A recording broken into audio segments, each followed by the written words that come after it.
Well, hello there, ladies and gentlemen. What? Who am I? Well, I can't tell you everything, can I?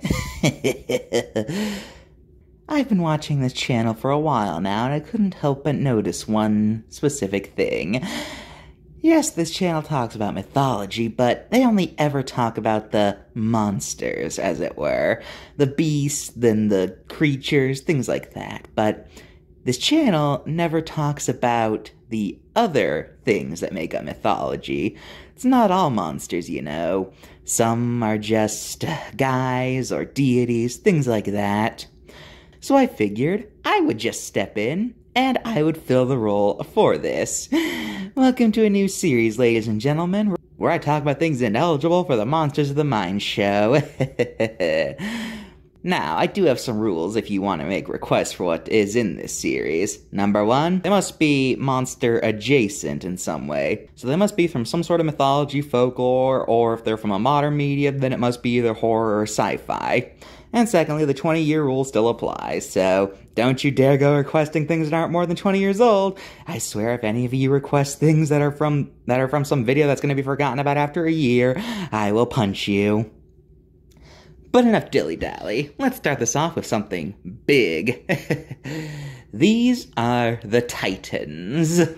In Greek mythology, the Titans were the children of the embodiment of the earth, Gaia, and the embodiment of the sky, Uranus. Oh, by the way, Uranus was said to be your son too, so...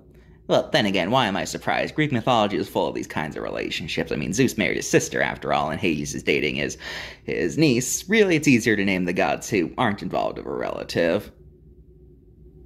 Okay, I can't think of any. Anyways, the Titans were actually only one of the groups spawned by the couple. The other two were the 100-armed giants, the Hecatoncheires. I have no idea how you pronounce that. And the one-eyed Cyclopses. But Uranus was disgusted by their deformities and had them locked up deep underground, leaving only the Titans. Gaia, saddened that her children were locked up, hatched a plan for revenge. However, only one of her children was willing to carry it out. And his name was Cronus. Not Kronos, that's a different guy, but because they have a very similar name, people have been mixing up for millennia. Anyway, Cronus was given a scythe, and he, well, let's just say he removed his right to have children. Ouch. Anyways, his removed body part fell into the sea, and the foam created by the impact created the love goddess Aphrodite. Anyways, Uranus was defeated, and now the Titans were in charge. Cronus became king, thanks to starting the revolution, where he married his sister Rhea. He never released the Cyclopses or Hecatonchs, though. So, thanks a lot, dude. One day, Cronus was warned that, much like how he overthrew his father, one of his children would end up overthrowing him. In order to stop this, Cronus did something rather gross. Anytime Rhea had a child, he would eat them. This occurred on 5 different occasions, and due to the children being immortal, they weren't even given the mercy of death. They were just stuck in his stomach for all eternity. Isn't that lovely? But one day, Rhea decided that she wanted at least one child to live, so when she gave birth to her youngest child, Zeus, she tricked Cronus into eating a rock instead, with the baby being raised in secret until he became of age. After becoming an adult, Zeus managed to trick his father into eating something that caused him to vomit, releasing his siblings into the world. Hades, Poseidon, Hera, Demeter, and Hestia were now free. And in addition to them, Zeus released the Cyclopses and Hecatonchs, or whatever they're called, from imprisonment, and they were so grateful that they helped the gods in their quest to overthrow the Titans. The Cyclopses crafted weapons for the boys. Hades was given a helmet that made him invisible, Poseidon got a powerful trident, and Zeus was given a lightning bolt, which gave him deadly electrical attacks. And with these weapons in hand and allies on their side, a war was raged between the gods and Titans. The gods successfully banished the majority of the Titans into the deepest pit of the underworld known as Tartarus, and the 6 gods ended up taking over, with the 3 brothers each becoming ruler of one part of the world. Hades got the underworld, Poseidon ruled the seas, and Zeus became the ruler of the skies, as well as becoming the leader of the gods in general. And thus ends the reign of the Titans. But not every Titan was banished, so let's talk about those guys. First off, we've got the mother of the gods, Rhea, who was spared with her stepping down from her throne to let her children become leaders. Then there's Atlas. During the war, he was on the side of the Titans, but instead of being banished, he was punished in a different way. He was sent to hold up the sky to make sure it would never touch the ground. And thus, he stood. Now, contrary to popular belief, he did not carry the entire planet, just the sky. This misconception started because in a lot of art, because holding up the sky would be a weird thing to make physical. I mean, can you imagine trying to make a statue depicting someone holding up the sky? Anyway, they would make the sky a sphere, and people not realizing that it was just supposed to be the sky thought, oh, that must be the Earth, and that's what people thought Atlas was sent to hold. Anyways, after being banished, Atlas would later have an encounter with Heracles during his labors, as one of his tasks was to get golden apples from a super tall tree. Heracles managed to convince Atlas to pick them while he held up the sky in the meantime. Atlas agreed, but then seeing an opportunity for escape, tried to trick Herc into staying by being all like, hey, how about I deliver these for you? But seeing this as an obvious trap, Herc was like, okay, just let me adjust my cape first. So Atlas went back to holding up the sky, and Herc ran off with the apples. Also, according to some stories, after slaying Medusa, Perseus used the Gorgon's head on Atlas, which caused him to petrify, which is said to have created the Atlas mountain range.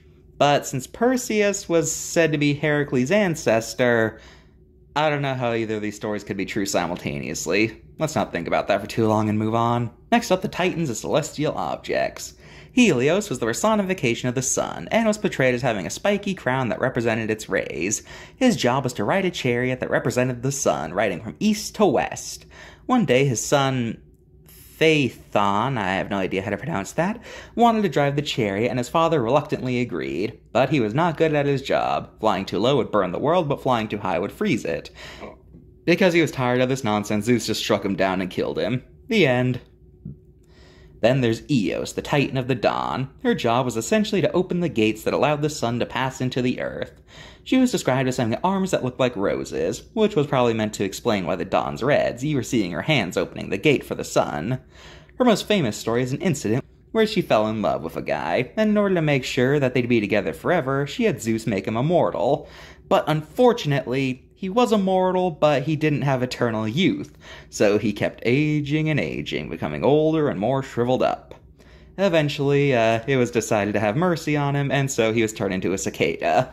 Finally, Selene, the embodiment of the moon. She has a moon chariot and once fell in love with a guy, but since she's the goddess of the moon, she never got to see him awake. One day she came to Zeus, and probably remembering what happened with Eos, asked that he stay as he is forever, and Zeus obliged, but since he was asleep at the time, that meant that he was immortal, ageless, but also forever asleep.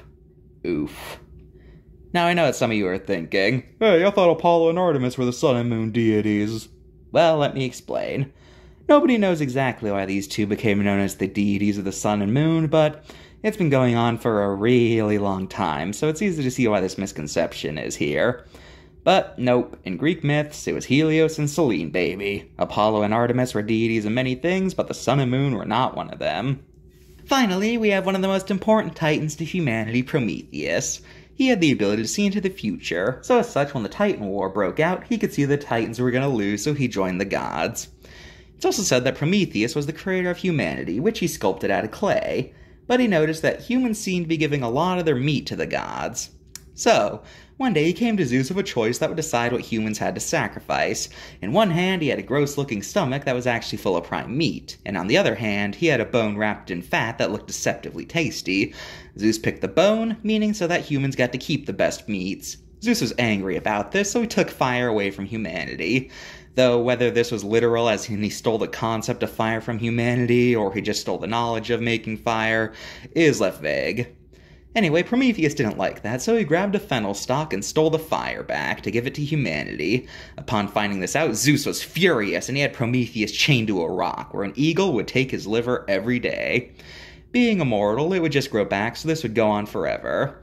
And as for humanity, Zeus would punish them with Pandora's jar. Not box, jar. The box is a mistranslation since the words are pretty similar in ancient Greek, so it's not Pandora's box, it was Pandora's jar. Don't worry too much about Prometheus, though. Eventually Heracles freed him, so yeah. Now that's the Titans for you. Some were good, some were bad.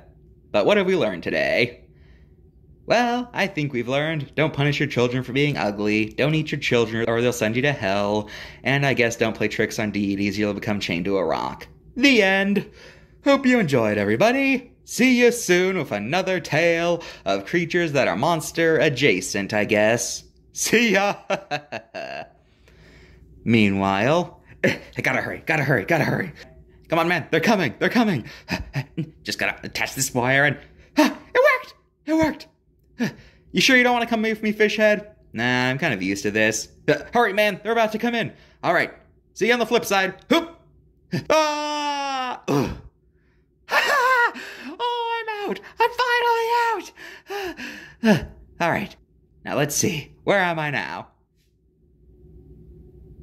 Where am I?